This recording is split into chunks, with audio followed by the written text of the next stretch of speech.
are in the greatest transition of movement that we have ever been in this nation. And the Lord said, I am calling my gatherings and my ecclesia into an awakening of transition. So they understand that today I am defining the movement ahead. And know this, transition now is in your midst. Now, a lot of people, they get up every day and they say, I'm in transition. That's really not what transition is. You got a moment of transition. And all of a sudden, something is happening. So I called Robert yesterday, and I said, I got up this morning, I fell on my knees, and I thank God He made you better so you could do me an overhead.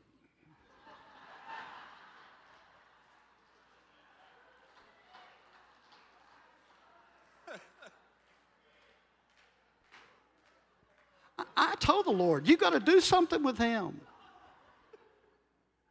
I mean, I can make good overheads and lists, but he's got a flair.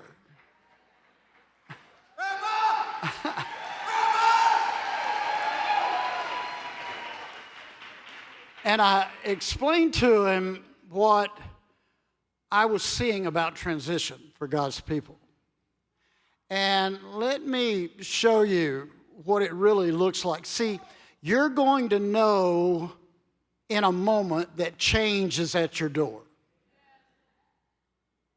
That means you have to choose, do you shut the door and not let it in, or do you choose the change?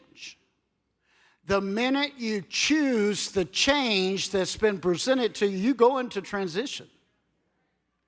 And let me tell you, it is not easy. I've watched Pam go into transition 7 times. And that is not an easy time when transition hits. Matter of fact, the doctor in the last one that we had said, why don't we just leave and go get coffee or a drink? She'll call us if she needs us. Some people know how to deal with transition. Others need a lot of help in it. But you are at the change moment of your life. Now, we hear these words about new. We've heard it all morning. That means you're in a place of transition that you have to choose how you're going to move it through. That's what new means. Because, see, the hard thing about transition is it's got phases to it. It means you're crossing from and to. It's part of Abraham's destiny that you're grafted into. Abram, the Hebrew, the one who crosses over through the blood of the Lord Jesus Christ. Galatians 4 says you're grafted right back into Abraham and all of his blessings. That means the minute you chose him in your life, you have the power to go through and cross over and make it through every transition. Therefore, God's people must make it through the transition this hour. But I'm not just looking at the nation. God says, I'm looking at my people. They are in transition. So I want you to ponder that all week. Lord, what's going on with me? What's going on with us? And how are we going to keep moving? Now, let's show that. Go ahead, Brian. And so, see, transition begins with you're going to have to go through a death, and if you fear death, you'll never make it through transition.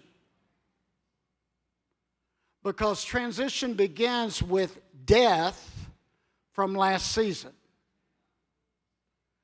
Then all this change starts moving around you, and you are completely confused about what you're doing.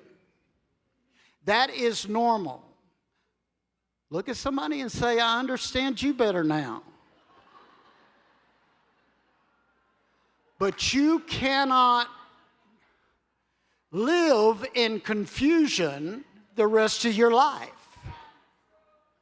Therefore, you don't want to stay in transition any longer than what you have to. And remember, he hovered over confusion because it has a void about it. You can fall through the gorge.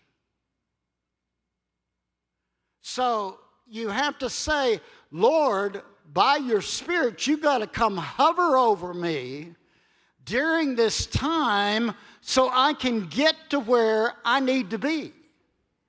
I don't know how people make it through transition without him hovering over them. During this transition from death through confusion till you finally hit the new. Now look at somebody and say, keep going, it's there somewhere. Snares occur at every phase. And you have to understand the whole concept of snares, or you're not going to know how to keep stepping. And I saw, when I had that vision last week, and Leanne called and said, I saw this water piled up, and there were so many that wasn't willing to go through. It was amazing that God would open our eyes to a spiritual realm in this place to show us where we were. And the thing about the new, that's where your new war begins.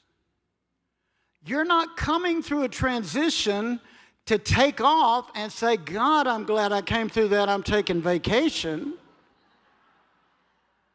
You're coming through because the war on the other side's holding your food. And that's why a lot of people never prosper at a new level, because the giants were meant for their food and they turned around and went back to the old and chose death. Lots of snares during transitions. So I want us briefly to look at snares. Now, the first thing I want to say about a snare is what Yeshua said in John 8:44. When he was talking to the Pharisees, he said to them, your father is the devil. Now, how's that for how he treated religious spirits? And it's your will to practice the desires which are characteristics of your father. He was a murderer from the beginning and does not stand in the truth because there's no truth in it. When he lies, he speaks what is natural to him, for he is the liar and the father of lies and half-truths. That verse also says in one version that he can only use the resources that are his. So in the midst of your transition, you want to leave all of Satan's resources in you behind. Because he won't have anything to use to ensnare you with.